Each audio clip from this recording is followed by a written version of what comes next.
Hello dear students, welcome to Wings Learning Solution. Wings Learning Solutionൻ്റെ ഒരു പുതിയ വീഡിയോയിലേക്ക് ഏവർക്കും സ്വാഗതം. ഞാൻ ശ്രീരാഗ് ഭക്തപ്രിയ. നമ്മൾ ഈ വീഡിയോയിലൂടെ ഡിസ്കസ് ചെയ്യാൻ പോകുന്നത് +2 കഴിഞ്ഞ് ഡിഗ്രി കഴിഞ്ഞ് അക്കൗണ്ടിംഗ് കോഴ്സിനായി ഒരു അക്കൗണ്ടിംഗ് ട്രെയിനിങ് ഇൻസ്റ്റിറ്റ്യൂട്ട് തിരഞ്ഞെടുക്കുന്ന സമയത്ത് വിദ്യാർത്ഥികൾ ശ്രദ്ധിക്കേണ്ട പ്രധാനപ്പെട്ട 6 കാര്യങ്ങളെ പറ്റിയാണ് നമ്മൾ ഇന്നത്തെ വീഡിയോയിൽ ചർച്ച ചെയ്യാൻ പോകുന്നത്. നമുക്കറിയാം നമ്മുടെ നാട്ടിൽ ചപ്പാത്തി കമ്പനി ബിസിനസ് എങ്ങനെയാണോ വളരുന്നത് അതേപോലെയാണ് അക്കൗണ്ടിംഗ് ട്രെയിനിങ് ഇൻസ്റ്റിറ്റ്യൂട്ടിൻ്റെ അവസ്ഥ. ഒരുപാട് അക്കൗണ്ടിംഗ് ട്രെയിനിങ് ഇൻസ്റ്റിറ്റ്യൂട്ട് നമ്മുടെ നാട്ടിൽ അവൈലബിൾ ആണ്. അപ്പോൾ മികച്ചൊരു കരിയറിനായി മികച്ച ഒരു അക്കൗണ്ടിംഗ് ട്രെയിനിങ് ഇൻസ്റ്റിറ്റ്യൂട്ട് എങ്ങനെ നമുക്ക് തിരഞ്ഞെടുക്കാൻ സാധിക്കും? ഞാൻ ഈ വീഡിയോയിൽ പറയുന്ന ഈ 6 കാര്യങ്ങൾ, ഈ 6 പോയിൻ്റ് നിങ്ങൾ ശ്രദ്ധിച്ചാൽ നിങ്ങൾക്ക് മികച്ചൊരു അക്കൗണ്ടിംഗ് ട്രെയിനിങ് ഇൻസ്റ്റിറ്റ്യൂട്ട് അക്കൗണ്ടിംഗ് കോഴ്സിനായി തിരഞ്ഞെടുക്കാൻ സാധിക്കും. ഏതൊക്കെയാണ് 6 പോയിൻ്റ് നമുക്ക് നോക്കാം. നിങ്ങൾ ആദ്യം ശ്രദ്ധിക്കേണ്ടത് മൊഡ്യൂൾസ് ഇൻ ദ കോഴ്സ്.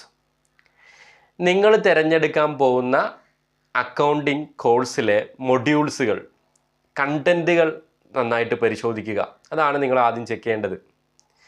എന്തൊക്കെ കാര്യങ്ങൾ നിങ്ങളുടെ കോഴ്സിൽ ഓഫർ ചെയ്യുന്നുണ്ട്? നിങ്ങൾ തിരഞ്ഞെടുക്കാൻ പോകുന്ന അക്കൗണ്ടിംഗ് കോഴ്സിൻ്റെ പേരിനേക്കാൾ കൂടുതൽ പല പേരിലുള്ള അക്കൗണ്ടിംഗ് കോഴ്സുകൾ നമ്മുടെ നാട്ടിൽ അവൈലബിൾ ആണ്. അക്കൗണ്ടിംഗ് കോഴ്സിൻ്റെ പേരിനേക്കാൾ കൂടുതൽ നിങ്ങൾ നോക്കേണ്ടത് നിങ്ങൾ തിരഞ്ഞെടുക്കുന്ന കോഴ്സിലുള്ള കണ്ടൻറ്റ് മൊഡ്യൂൾസുകൾ എന്തൊക്കെയാണെന്നാണ്.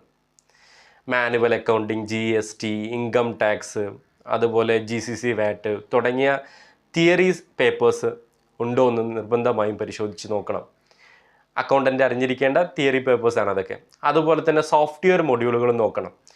Tally, SAP, Peachtree, quick book, Zoho books പോലുള്ള അക്കൗണ്ടിംഗ് സോഫ്റ്റ്വെയറുകൾ നിങ്ങൾ തിരഞ്ഞെടുക്കുന്ന കോഴ്സിൽ ഇൻക്ലൂഡഡ് ആയിട്ടുണ്ടോ എന്ന് പരിശോധിക്കുക. തീർച്ചയായിട്ടും പരിശോധിച്ച് നോക്കണം.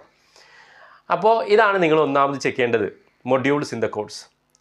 രണ്ടാമത് നിങ്ങൾ നോക്കേണ്ടത് practical exposure during the course. അതാണ് നിങ്ങൾ രണ്ടാമത് നോക്കേണ്ടത്. എന്താ practical exposure during the course എന്ന് പറഞ്ഞാൽ? നമുക്കറിയാം, ഒരിക്കലും തിയറി മാത്രം പഠിച്ചിട്ടൊരു വ്യക്തിക്ക് ഒരിക്കലും അക്കൗണ്ടൻ്റ് ആവാൻ സാധിക്കില്ല. കാരണം അക്കൗണ്ടിങ് പ്രാക്ടിക്കൽ ഓറിയൻറ്റഡ് ജോബാണ്.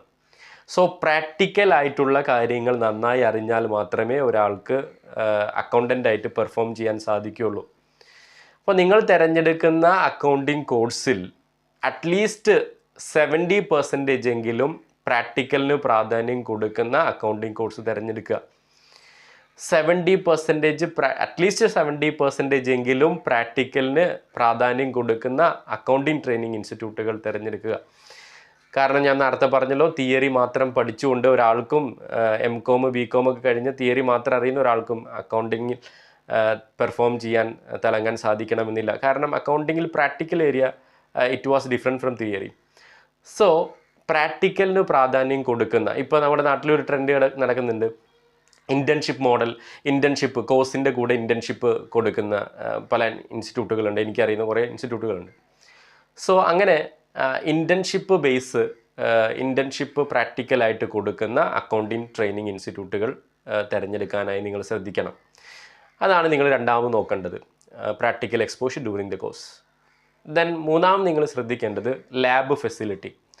അത് വളരെ ഇമ്പോർട്ടൻ്റ് ആണ്. ഞാൻ നേരത്തെ പറഞ്ഞല്ലോ, പ്രാക്ടിക്കൽ ഓറിയൻറ്റഡ് ആണ് അക്കൗണ്ടിങ്. അതുകൊണ്ട് തന്നെ നല്ല ലാബ് സൗകര്യമുള്ള ഒരു അക്കൗണ്ടിങ് ട്രെയിനിങ് ഇൻസ്റ്റിറ്റ്യൂട്ട് നിങ്ങൾ അക്കൗണ്ടിങ് പഠിക്കാനായി തിരഞ്ഞെടുക്കുക. ഞാൻ പലപ്പോഴും പല ഇൻസ്റ്റിറ്റ്യൂട്ടുകളിലും ക്ലാസ് എടുക്കാൻ പോകുന്ന സമയത്ത് ഒരു കമ്പ്യൂട്ടറിൽ തന്നെ 2-3 സ്റ്റുഡൻസ് ഇരുന്നിട്ട് പ്രാക്ടിക്കലായിട്ടുള്ള കാര്യങ്ങൾ അക്കൗണ്ടിങ് പ്രാക്ടിക്കൽ ചെയ്യുന്നത് കാണാറുണ്ട്. സോഫ്റ്റ്വെയറുകളൊക്കെ പ്രാക്ടിക്കലായിട്ട് ചെയ്ത് നോക്കുന്നത് കാണാറുണ്ട്. സോ നിങ്ങൾക്ക് ചിന്തിച്ചാൽ തന്നെ മനസ്സിലാവില്ല, ഒരു കമ്പ്യൂട്ടറിൽ 2-3 പേര് ഇരിക്കുന്ന സമയത്ത് ഒരാൾക്ക് എത്രത്തോളം ലേൺ ചെയ്യാൻ പറ്റുമെന്ന്.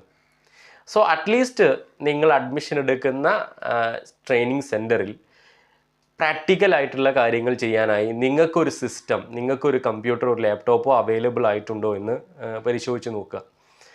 കാരണം നമുക്ക് മികച്ച രീതിയിൽ കോഴ്സ് കഴിഞ്ഞിട്ട് ജോലി ചെയ്യാൻ സാധിക്കണമെങ്കിൽ, പ്രാക്ടിക്കലായിട്ടുള്ള കാര്യങ്ങൾ ചെയ്യാൻ സാധിക്കണമെങ്കിൽ നമ്മൾ തിരഞ്ഞെടുക്കുന്ന ഇൻസ്റ്റിറ്റ്യൂട്ടിലെ ലാബ് ഫെസിലിറ്റി അത്യാവശ്യം ഒരു ഘടകം തന്നെയാണ്. അപ്പോൾ അതാണ് നിങ്ങൾ നോക്കേണ്ട മൂന്നാമത്തെ കാര്യം, ലാബ് ഫെസിലിറ്റി. ഇനി നാലാമത് ശ്രദ്ധിക്കേണ്ടത് ട്രെയിനർ നോളജ്. അക്കൗണ്ടിംഗ് കോഴ്സ് പഠിപ്പിക്കുന്ന പരിശീലകൻ്റെ നോളേജാണ് നിങ്ങൾ ചെക്ക് ചെയ്യേണ്ടത്. പല ഇൻസ്റ്റിറ്റ്യൂട്ടുകളിലും അക്കൗണ്ടിങ് പഠിപ്പിക്കുന്നത് അക്കൗണ്ടിങ്ങിൻ്റെ പ്രാക്ടിക്കൽ വശങ്ങൾ അറിയാത്ത ട്രെയിനേഴ്സാണ്. കടലിനെ ഇതുവരെ കാണാത്ത ഒരാൾ കടലിനെ പറ്റി പഠിപ്പിക്കുന്ന പോലെയാണ് ഈ പറഞ്ഞ സംഭവം. സോ അക്കൗണ്ടിങ് ട്രെയിനിങ് ഇൻസ്റ്റിറ്റ്യൂട്ട് നിങ്ങൾ തിരഞ്ഞെടുക്കുന്ന സമയത്ത് അവിടെ പഠിപ്പിക്കുന്ന ട്രെയിനർക്ക് പ്രാക്ടിക്കൽ നോളേജ് ഉണ്ടോ, അക്കൗണ്ടിങ്ങിൻ്റെ പ്രാക്ടിക്കൽ വശങ്ങളെപ്പറ്റി അറിവുണ്ടോ എന്ന് പരിശോധിച്ച് നോക്കണം. കാരണം തിയറി വേറെ പ്രാക്ടിക്കൽ വേറെ. അക്കൗണ്ടിങ് തിയറി മാത്രം അറിഞ്ഞിട്ടുള്ളൊരു ട്രെയിനർ അക്കൗണ്ടിങ് പഠിപ്പിക്കുമ്പോഴും തിയറിയും പ്ലസ് പ്രാക്ടിക്കൽ നോളേജുള്ള ഒരു ട്രെയിനർ പഠിപ്പിക്കുമ്പോഴുള്ള വ്യത്യാസം രണ്ടാണ്. സോ ട്രെയിനറുടെ നോളജ് നിങ്ങൾക്ക് എങ്ങനെ ചെക്ക് ചെയ്യാൻ പറ്റും? അഡ്മിഷൻ എടുക്കാൻ പോകുന്ന സമയത്ത് അല്ലെങ്കിൽ നിങ്ങൾ കോഴ്സ് എൻക്വയറി ചെയ്യാൻ പോകുന്ന സമയത്ത് നിങ്ങൾ പോകുന്ന ഇൻസ്റ്റിറ്റ്യൂട്ടിലെ ട്രെയിനറുമായിട്ടൊരു കമ്മ്യൂണിക്കേഷൻ നടത്തുക. അപ്പോൾ നിങ്ങൾക്കൊരു ഏകദേശം കാര്യം മനസ്സിലാക്കാൻ സാധിക്കും. ട്രെയിനറുടെ നിങ്ങൾക്ക് നോളജ് ലെവൽ ഏകദേശം മനസ്സിലാക്കാൻ സാധിക്കും. സോ ട്രെയിനർ നോളജാണ് നിങ്ങൾ ചെക്ക് ചെയ്യേണ്ട നാലാമത്തെ കാര്യം. ഇനി അഞ്ചാമത് നിങ്ങൾ നോക്കേണ്ടത് സർട്ടിഫിക്കേഷനാണ്. സർട്ടിഫിക്കേഷൻ നോക്കുന്ന സമയത്ത് നിങ്ങൾ തിരഞ്ഞെടുക്കുന്ന കോഴ്സിന് ഗവൺമെൻറ് അപ്രൂവ്ഡ് ആയിട്ടുള്ള സർട്ടിഫിക്കറ്റ് കിട്ടുമോ നോക്കുക, വാലിഡ് ആയിട്ടുള്ള സർട്ടിഫിക്കറ്റ് കിട്ടുമോ നോക്കുക. അതുപോലെ പുറത്തു പോകാനൊക്കെ ആഗ്രഹിക്കുന്ന സ്റ്റുഡൻസ് ഉണ്ടെങ്കിൽ എംബസി അറ്റസ്റ്റേഷൻ സാധ്യമാവുന്ന സർട്ടിഫിക്കറ്റ് പ്രൊവൈഡ് ചെയ്യുന്ന കോഴ്സ് പ്രൊവൈഡ് ചെയ്യുന്ന ഇൻസ്റ്റിറ്റ്യൂട്ടുകൾ തിരഞ്ഞെടുക്കുക.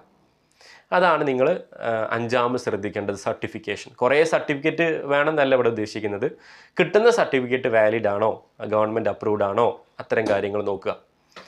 ഇനി ആറാമത് നമ്മൾ നോക്കേണ്ടത് പ്ലേസ്മെൻ്റ് ആണ്. ജോലി ഉറപ്പ് നൽകുന്നുണ്ടോ എന്ന് നോക്കുക.